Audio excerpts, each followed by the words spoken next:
I have this section of Chaitanya Charitamrita pulled up.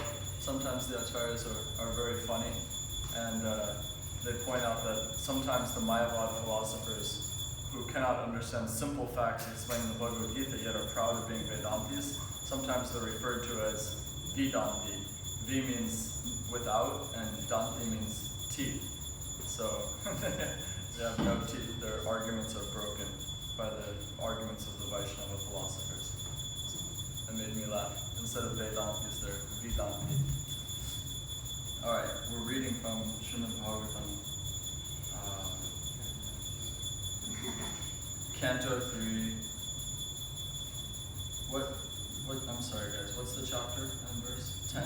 26. 9, 26.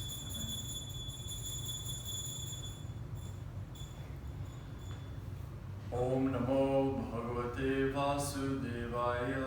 Om Namo Bhagavate Vasudevaya. Om Namo Bhagavate Vasudevaya. Om Namo Bhagavate Vasudevaya. Om Namo Bhagavate Vasudevaya. Om Namo Bhagavate Vasudevaya. Sometimes we become overly familiar, and it's nice, as Maharaj was pointing out the other day, it's a family, but at the same time in the back of our heads there should be a certain level of respect that's showed for the Vaishnavas, that's showed for everyone, really. And I just, when I said what verse are we on, you guys, I just remembered a time when I was serving my Guru Maharaj, and there was a very senior table. It was all Prabhupada disciples and sannyasis, and I had the good fortune, I was serving lunch to all of them. And I was really enthusiastic. I was all smiles. I was running back and forth. And I popped in. I said, would you guys like some more of this or that? And my Guru Maharaj turned and looked at me like, you guys? There's probably better words you can use to refer to the senior devotees. And so, all of you wonderful Vaishnavas, what verse are we on? Okay, thank you.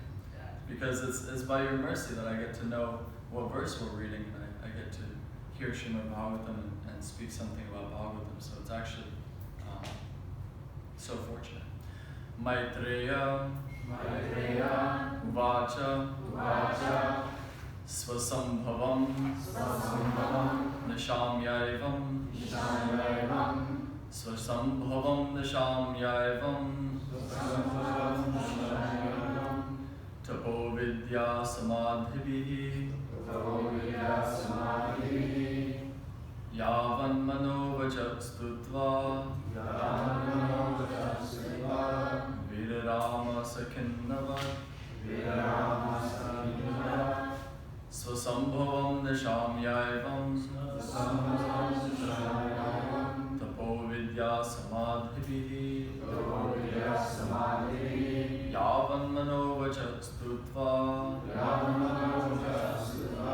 Virarama Sakinnavat Svasambhavam Nishamyaivam Tapo Vidya Samadhibhihi Yavan Manovacha Stutva Virarama Sakinnavat. Please chant. I thought, can you put mic closer? Yeah. Just to the point of being almost unsanitary. Please chant.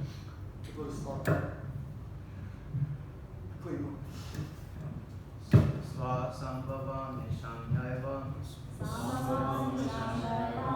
Tapo Vidya Samadhibhihi Yavan Manovacha Stutva Virarama Sakinnavat.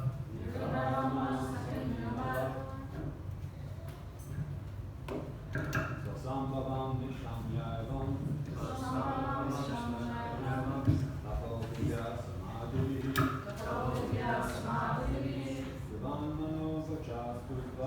Yavan Manovacha Stutva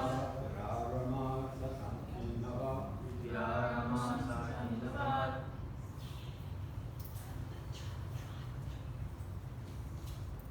No one else has the words, I presume. Maitreya Uvacha.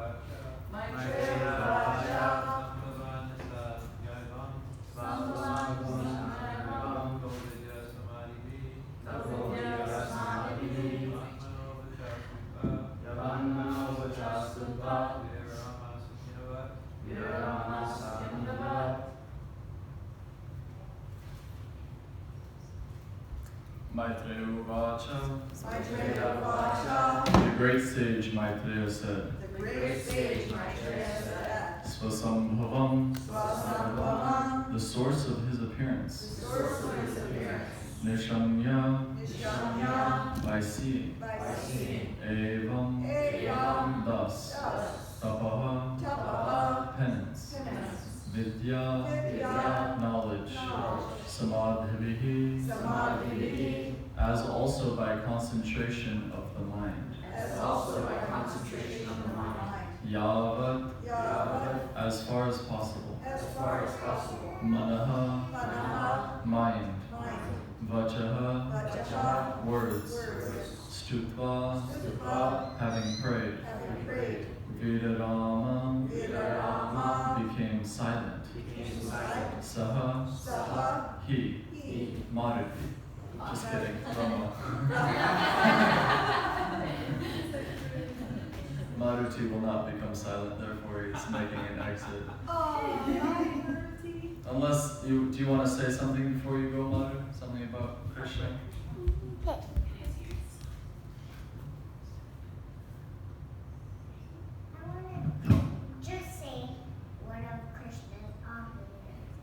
One of Krishna's opulences? Okay, let's hear it. Put the mic up to your mouth. Hold it. Krishna is the most knowledgeable.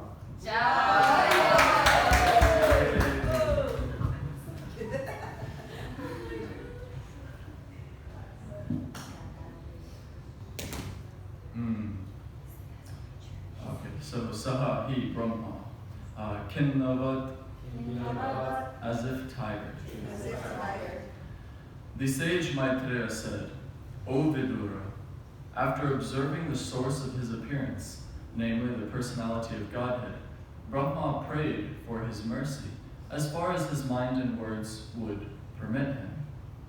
Thus, having prayed, he became silent, as if tired from his activities of penance, knowledge, and mental concentration. Brahma's enlightenment and knowledge was due to the Lord sitting within his heart. After being created, Brahma could not ascertain the source of his appearance, but after penance and mental concentration, he could see the source of his birth, and thus he became enlightened through his heart. The spiritual master outside and the spiritual master within are both representations of the Lord.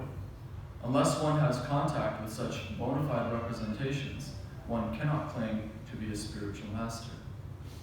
Lord Brahma had no opportunity to take the help of a spiritual master from outside, because at that time Brahma himself was the only creature in the universe.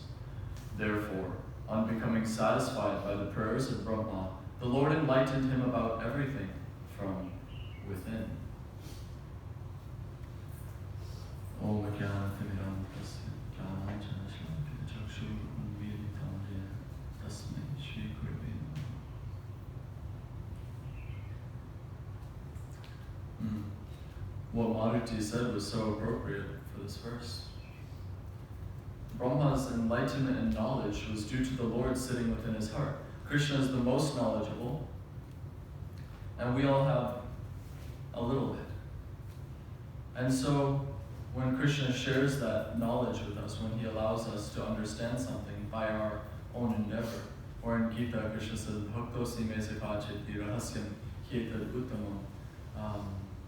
Because you're my devotee and my friend. Because you're my friend, I'm giving you this knowledge. And Brahma is a great servant of the Lord, and because of his great endeavors, Krishna is enlightening him with knowledge. And what is that knowledge? It's that knowledge by which to serve Krishna more and more. Anything else is nescience.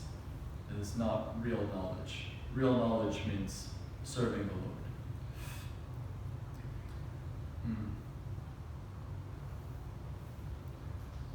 Whenever I see this spiritual master within and without, I think of my father. He always really liked that term, the spiritual master without, within and without. It's sort of a fun little way of wording it.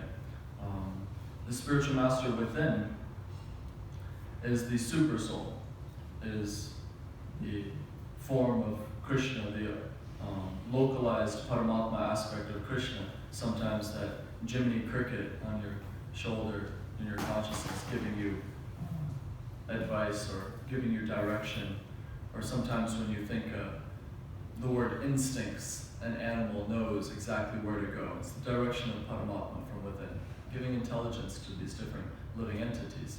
And without, by the spiritual master. So, these two are both representations of the Lord, and unless one has contact with such bona fide representations, one cannot claim to be a spiritual master. One can have some direction from a spiritual master, but if he's not following, then he's also not qualified to teach. One has to follow first. And according to the degree to which one follows, then one is qualified, even although it may be very limited. As stated in the verse, that he prayed for mercy as far as his mind and words would permit him. We have that example earlier in Bhagawatam. Shukadeva Goswami is explaining that various birds are flying in the sky according to their abilities. A sparrow might fly much lower than a hawk, and much higher still an eagle.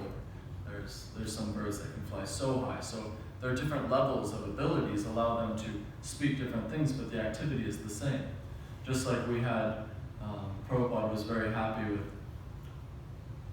Saraswati, the daughter of Shyamsundar and Malati Mataji, that she would tell everyone, do you know who Krishna is? They say, no, who's Krishna? Krishna is the Supreme Personality of Godhead. And Prabhupada was very pleased. He said, this is preaching. to the ability you have, to whatever amount of knowledge you have, when you share that, then your preaching is perfect. Whether someone is sitting and speaking very high topics, very detailed, intricate topics from Brahma Samhita or some advanced scripture, or whether one is simply telling according to one's realization, oh, Krishna is the Supreme Personality of Godhead. One of Krishna's opulences is he's the most knowledgeable. It's wonderful preaching. So it may seem very simple, but that's our philosophy. It's simple for the simple, complicated for the complicated. That as much as you want to complicate something, there's unlimited scope for it to be complicated far beyond the reaches of your mental exercise. So Krishna makes it very simple for us. That's simply endeavoring. It's the endeavor that's appreciated. Brahma is kindava, as if tired from his heavy mental concentration and penance. So sometimes we get this sort of fluffy phrase that, jnana is of the mind, bhakti is of the heart. That it's just sort of a sentiment. That, if I show up and I feel the mantra, then everything is groovy. But it's actually, it behooves us to put in great efforts. This penance of Brahma directly resulted in receiving the mercy of the Lord. The endeavor we put in results in the mercy of the Lord. He reciprocates according to our endeavor. Swasambhavam nisham yayavam tapo vidya samadhihi yavan manovajastutva vidarama sakinnavam. Samadhi. This is an interesting word, samadhi. Somewhere Prabhupada defines samadhi according to one of the Sanskrit dictionaries as a concentration of the mind. So we all have this sort of vague understanding of samadhi being some sort of state of nirvana, some state of floating in oneness with the absolute samadhi, having attained this deep meditation. But samadhi means a concentration of the mind, a fixed determination. There's the verse in Bhagavad Gita, Bhogaishvarya prasaktanam tayaparita chetasam vyavasayatmika buddhir samadho navadhyate. That fixed concentration of the mind cannot take place as long as one is attracted by bhoga and aishvarya, as long as one is attracted by material opulence and enjoyment. Bhogaishvarya prasaktanam, very deeply attached. Prahlad Maharaj says that for such a person, we quoted this last week, Prabhupada quoted in the purport, that for one who is so attached, for one who has griha vrata, who has made a determination to stay in sense gratification, then his mind cannot be changed even by his own endeavors, by the endeavors of others, or by the two combined. Even if he's studying Shastra, even if he's studying transcendental knowledge, he's not gleaning the real essence because he's too attached to something external. Samadha, this fixed concentration of the mind, navidhyate, it doesn't take place because prasaktana, he's overly attached. Taya, by him, aparhita chetasam, his consciousness is taken by something else. In the opening of Chaitanya Charitamrita, Prabhupada describes what those words mean. Of course, we all understand we have Chaitanya Mahaprabhu on the altar, but if you think about what the word Chaitanya actually means it's this Taya Prahita Chetasam, Cheta. Do we have that in this verse too? No.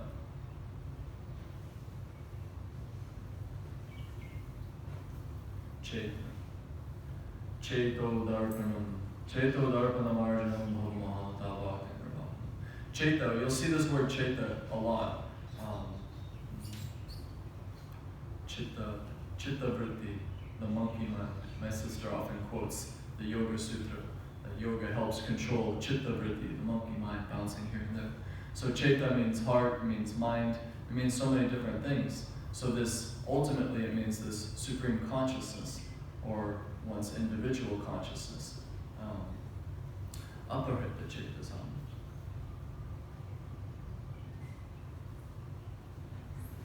Bewildered in mind. In the minds of those who are too attached to sense enjoyment and material opulence, and who are bewildered by such things, the resolute determination for devotional service to the Supreme Lord does not take place. Oh, right here. This is the purport Prabhupada describes. Nirukti, the dictionary Nirukti says, Samyag adhyate ismin atma tattva yatatmyam. When the mind is fixed for understanding the self, it is said to be in samadhi. When the mind is fixed for understanding the self, it is said to be samadhi. When one has that determination to serve the Lord, then one is in samadhi. Regardless of his external situation, when the mind is fixed, a man convinced against his will is of the same opinion still. You know, you can try to force the mind to do a different thing, but the mind is a very powerful thing, and even if externally the body is subdued, the mind can continue practicing. We see this in the example of Prahlad Maharaj, in which his father put him through so many difficulties, but Prahlad was very steady in mind. It's a very powerful thing. One can focus in any condition. One can focus on the Supreme Personality of Godhead. I mentioned this a couple months ago, but I expressed to my spiritual master my sorrow at having to work so much during the day. I'm simply climbing trees and not remembering Krishna as easily.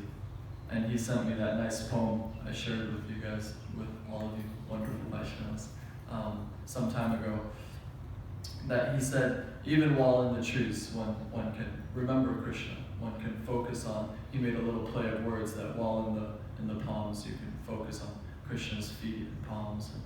And in this way, our life becomes perfect, that regardless of our external situation, we're remembering Krishna. And this remembrance is a sort of service in and of itself. It's one of the 9 processes of devotional service. Shravana Kirtan, Smarana Bandha, Adasevana Dasyate, and so on. Nishami, Tapavidya. Yavan Manovaja Stutva. He prayed for mercy as far as his mind and words would permit him. Thus, having prayed, he became silent, as if tired from his activities of penance, knowledge, and mental concentration. It's sort of a wonderful thing to be tired, having worked very hard. I think we see this like in the gym. It's something that people boast about. Oh, really worked hard. I'm so tired. My muscles hurt in a good way. And so here Brahma's sort of hurting in a good way. He's performed some serious tapasya. For 1,000 years he's been meditating, and he's finally been granted audience by the Lord. And he's offering his prayers, and finally Kindava, as if tired, he's stepping back, and finally he gets to hear from the Lord. He gets to have that reciprocation. So it's nice in our day-to-day services, sometimes if we push a little past that comfort zone, push a little past what we would normally do, read an extra page, or chant an extra round, or find some extra service, then that fatigue that comes from it is actually very enjoyable. There's a sort of pleasure in advancing in anything we do, but how much more so in devotional service.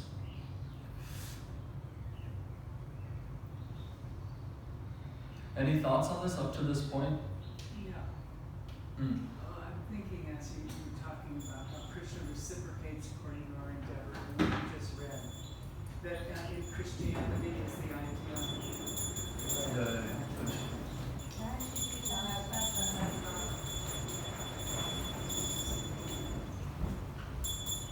Is the concept of that you cannot get to God by works. cannot get to God by works alone. Yeah. Mm. So I'm wondering how you reconcile those two. You know, it's all, I'm thinking that it's how it's knowledge and devotion, that double track that actually allows Krishna to reciprocate. Yeah. Yeah, Ravana tried one of those tricks to get to heaven by work alone. He was I'm sorry for the mundane reference, but he was building a stairway to heaven. Wasn't working out for him. Yeah. Ravana, by work alone, thought he could build a staircase to heaven to flip the order of pious and impious results by sending the demoniac up and the pious down, or at least uplift the demoniac by some physical means to attain the heavenly planets. But by work alone, it's not possible. One has to have the mercy of the Lord. I think it's pretty straightforward what you said. Yeah, work and devotion side by side. We were having a discussion yesterday. Irina is taking some courses, and she had mentioned karma yoga and bhakti, this progressive path that we start on this platform of karma. In the 3rd chapter of Gita, it's entitled Karma Yoga, Action in Krishna Consciousness. And it's very clearly defined in that chapter that by work alone one cannot attain the Supreme. It's by a mix of yoga, by connecting it with the Supreme. Radhesa, there's also a reference, and when you're in Raj, they explain that the gopis were always Krishna conscious, just like when they would carry the water pots on their heads. They would chat and they would do all kinds of things, but they always kept that pot balanced on their head, and it's explained that to be always Krishna conscious means just like that connection to the pot. It's always there, and they're always aware of the pot, but doesn't mean they're not able to do other things. Yeah, nice example. One becomes more capable, actually, in Krishna consciousness. Bhaktivinoda Thakur was doing so much. He was a magistrate, he had so many children, he had so many material responsibilities. He was doing all those, and he was a prolific writer and studying so many different shastras and excavating holy places. And yeah, it's amazing how much one is capable of at the same time. So I was thinking about how when Brahma showed up and it says how he was all alone. And when you've done something really bad here, you're put into isolation. And people who go into isolation go completely insane. So now Brahma's in this situation where he has no references at all, complete darkness actually, and for 1,000 years. And instead of going insane, he actually goes internal and Krishna reveals himself. It's when we have so many attachments to other things, that's what will make us go crazy, because we're like, oh, what about this, what about this? But when you actually focus and concentrate and are able to bring all of that energy inward rather than releasing so much energy outward, wondering this and that, when you just focus inside. But what's interesting is how exhausting it is even doing that. So, he says, okay, I've done this, and he offers all of his prayers, but at the same time, it is something of an exhaustion. So it's not easy. It's not easy the path to Krishna consciousness. There is effort, and there has to be, effort made, which I found interesting.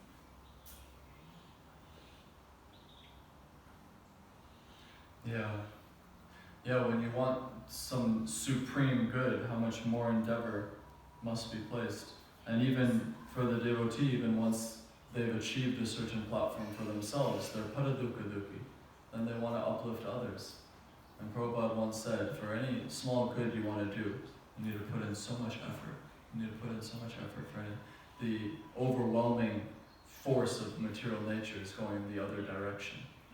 We see this in, so quick plug, for those who are participating in the plays that we have planned for November 5th, please meet today at 2 o'clock here, Temple Room.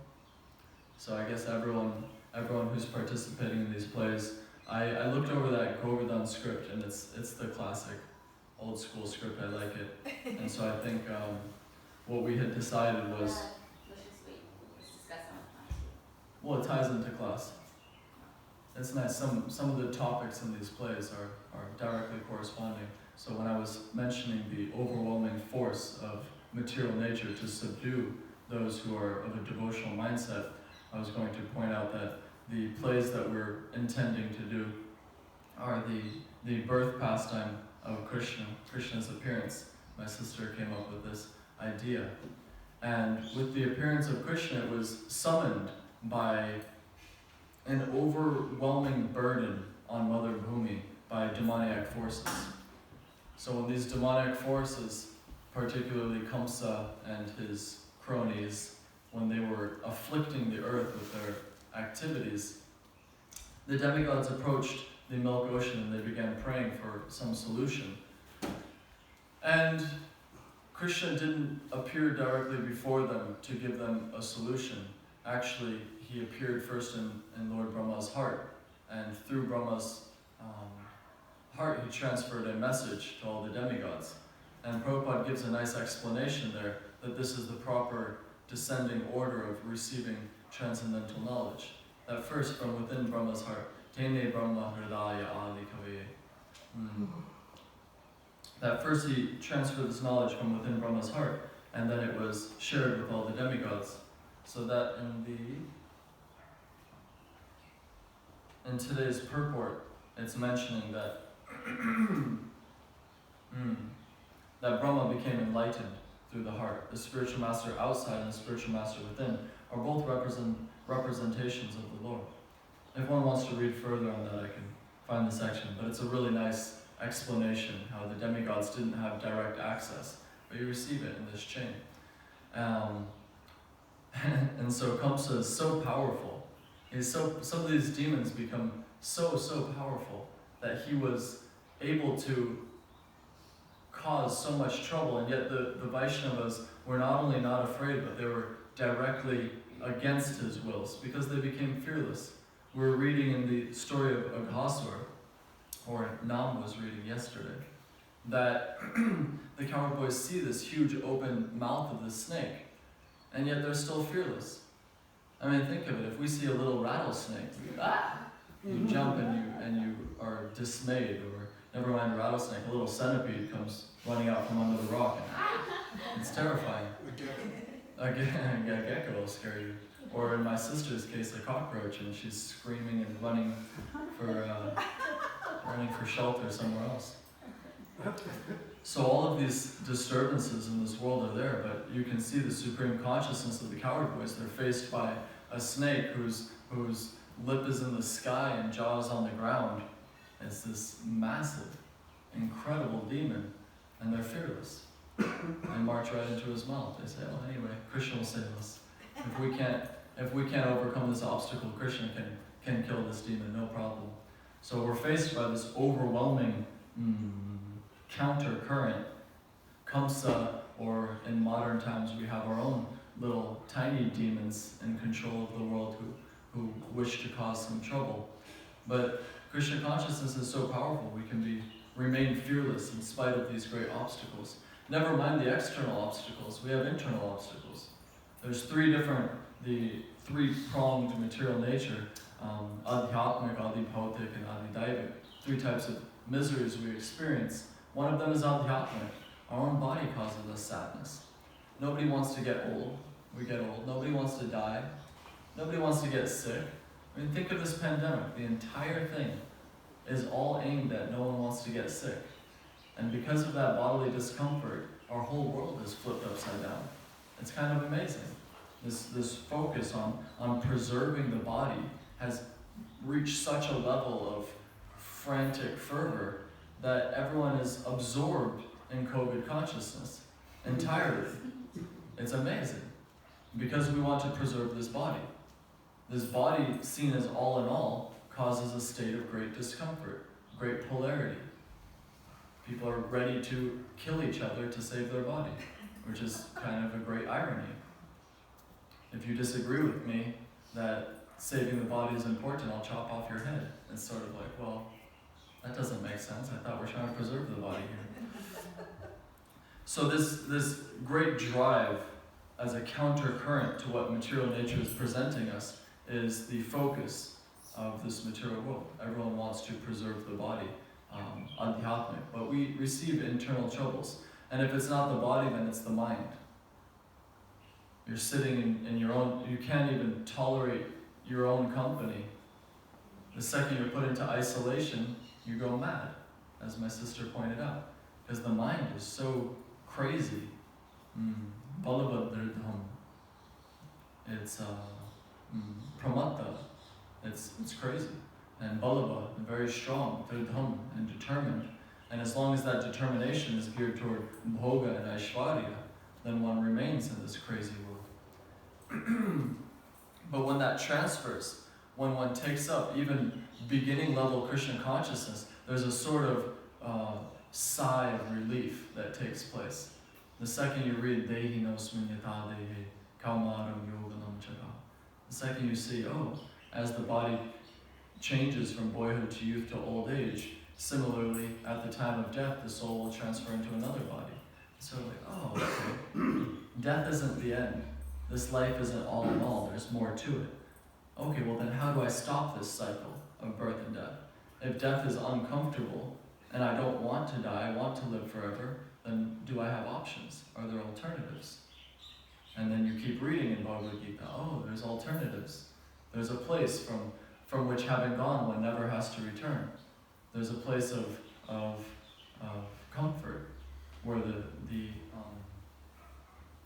where these three miseries are no longer taking place, where we're no longer afflicted, where everyone's concentration, where everyone's chaita is focused on Chaitanya. And in that place, then there's supreme harmony. Prabhupada called the Mayapur temple the real United Nations. You've never seen such a place where there's Russians and Chinese and Japanese and Africans and Europeans and Americans. You go there and you see every color under the rainbow. It's like a Skittles temple. It's amazing. Everyone's all together and they're all united in consciousness of serving Krishna. It's quite amazing. And because that concentration is all on that same point, then people from so many different backgrounds get along. It's sort of, we were giving the analogy in the Bhakti class of being in a foxhole, being in the front ranks of an army. You can put aside all your past disagreements and discrepancies because you're being faced by a greater danger. When the enemy is approaching and they're going to shoot you, if your buddy is black and you're white, you put aside your racism and say, hey, let's fight this enemy together, we can duke this out later. If your buddy thinks that vaccinations are stupid and you think they're all in all, you can put that aside for now because someone's coming to shoot you.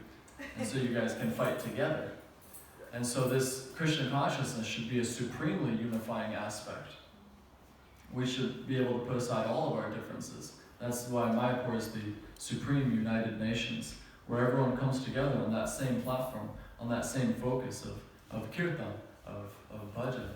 And we see that when everyone's together. That's why this morning I got a little excited in kirtan because we're slowly moving towards Kartik, Damodarastakam.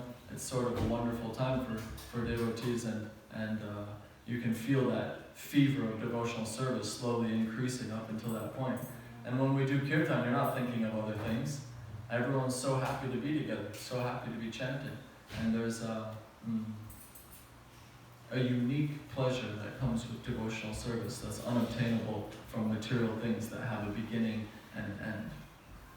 I want to interject about Mayapur, which is so amazing. Like, you'll be here and there's like a Korean church or Chinese church where you go because it's your language.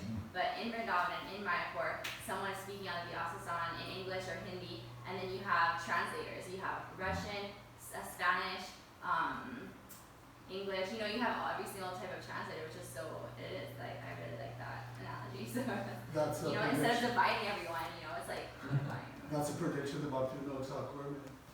Yeah, it's quite fun when you're on any of these yatras, on any of these retreats, and as you're listening to class, you hear like a ripple of other languages spreading out and backwards. It's this sort of like pulse of languages. You hear Chinese chatter and Russian chatter, and Spanish. Yeah, I was on one yatra where there were all these little satellite groups. Someone was speaking in Spanish and Chinese. And it's quite exciting to hear everything translated into so many languages. So Brahma has achieved the result of his penance. The result of his penance is direct audience with the Lord. And the result of our penance, by one way or another, we've all done some sort of penance to achieve the opportunity to be in the presence of other devotees, in the presence of Krishna. On the altar here we have Chaitanya Mahaprabhu and his associates, Jagannath, Baladev, and Subhadra there. And so now that we've achieved this opportunity, it behooves us to further that, to inquire further, to read something, to continue to advance in this devotional service, not only for our own benefit, but for the benefit of all of those who we come in contact with. It's the supremely beneficial occupation, devotional service, and we'll continue to read about that tomorrow, and we'll continue to witness that in the upcoming dramas. I think this is. And Harinam Sankirtan today. And Harinam Sankirtan is today, every Saturday. Yeah, I just found in my inbox a very old letter where Prabhupada was saying that we should put on presentations just like he said, like your Shakespearean actors put on the play Macbeth, where they have two people. What is it called? My mom mentioned yesterday, Black Box Theater. So this sort of it's just two men or women on the stage, and they're presenting Macbeth, and the audience is fully enraptured because the content, the words, what they're saying, what they're feeling is so powerful, the essence, that everyone is totally focused. And so Prabhupada said, like that, we should present the Bhagavad Gita chapter by chapter, like first chapter Bhagavad Gita presented by actors speaking the knowledge of Gita. So I thought that would be a fun thing to do as a continuation after this month of doing plays on Krishna Lila and different things. Then maybe in January we can start every Sunday, maybe doing a chapter of Gita presented, I don't know, by the Bhakti class devotees or by whoever would like to participate. I think that would be really fun.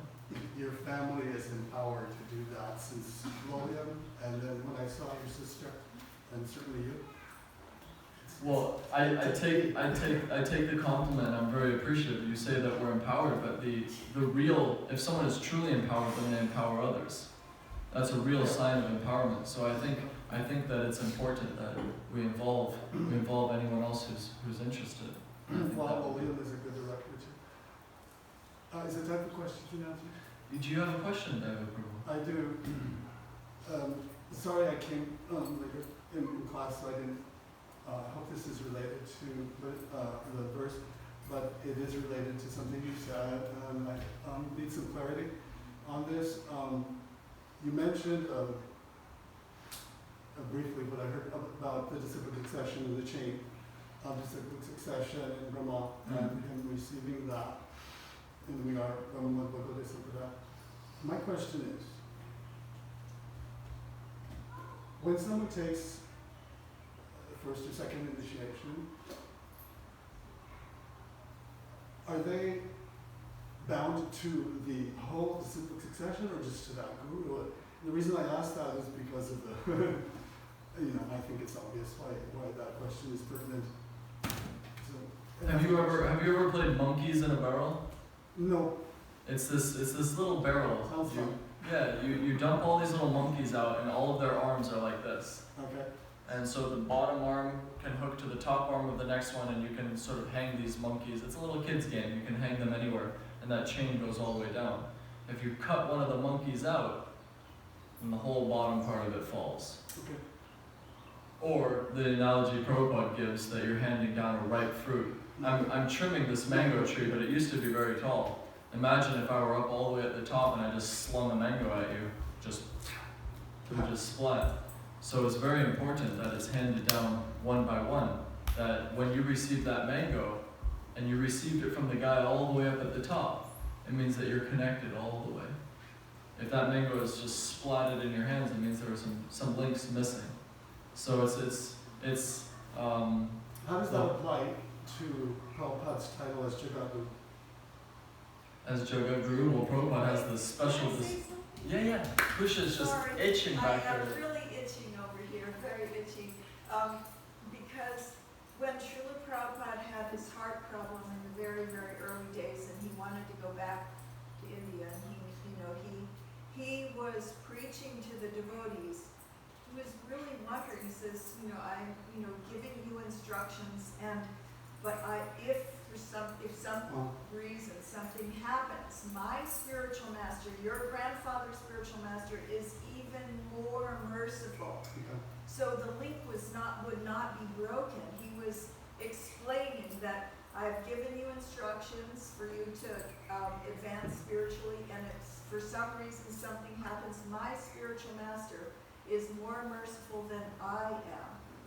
So I thought about this very deeply, and it's just like if you have a really powerful magnet, and it attracts other powerful, you just plain old iron, it attracts it. You could put wood in between it if it's powerful enough. Still, if you have a powerful magnet on one side of the door and you put a thick wooden door, it's still, if you're following chanting, following the principles, engaging in the sadhana bhakti, being of pure unalloyed iron ore, you're attracted. You're still, even if somehow or other your spiritual master passes away or in some way, that predecessor spiritual master Prabhupada, he preached really strongly about this. It was in the very beginning of our movement. Thank He you. wanted us to know that we weren't alone. Yeah, so Krusha Mata just gave more supporting evidence for this connection, that we are connected to the Acharyas, this disciplic succession as a whole chain. Now, as to your question, Jagat Guru, Srila Prabhupada, on a very practical way of seeing it, so many people made an attempt to bring Krishna consciousness outside of India. There were many previous emissaries, even Prabhupada's godbrothers. A few went to London and tried to preach. And Prabhupada was the first, from a practical way of seeing it, to spread Krishna consciousness all over the world. It was his special potency. And over 600 or 700 is what I believe I heard from Prabhupada writings. Translations of the Bhagavad Gita. Amazing. Yeah, so Prabhupada's monumental service to his spiritual master and to the disciplic succession to Krishna was that in his particular capacity for devotional, just like Brahma is saying, as far as my capacity allows, well, Prabhupada's capacity was really something, and so we respectfully address him as Jagat Guru, the spiritual master of the whole world. Now that doesn't mean that the next line of gurus are less important, just because one particular chain link had so much capacity and spread so far. There's branches. It just means that he's that much stronger to hold a much bigger branch past it. Sometimes you see on the trunk of a tree, a very sturdy branch can have 10 branches coming off it and it stays very strong. So just this disciplic succession just sprouted, it just flourished off this particular So he's branch. almost like a trunk. Like a what? A trunk of a tree. Yeah, Prabhupada's the trunk of this. And the roots. Yeah, we get those nice analogies in Chaitanya Charitamrita, the Chaitanya tree, and how each of the branches has various flowers and leaves, and so this particular tree of Iskcon is flourishing particularly beautifully at this time. So yeah, it's nice. And it's nice for all of us to be connected to Srila Prabhupada in that way. We're so fortunate here in this Hawaii temple, as Kusha Mata was pointing out, it's one of the very special, one of seven places where Prabhupada lived and translated. One of 7 places where Prabhupada lived and translated. The quarters are directly above us if you want to walk up in. My grandma spends a lot of time there chanting japa. It's a wonderful place to chant and to appreciate Prabhupada's potency. With that, thank you all so much. Hare Krishna, Srimad Bhagawatam ki jai. Mancha Tatva Jagannath Baladev Bhadra Mahaprasad.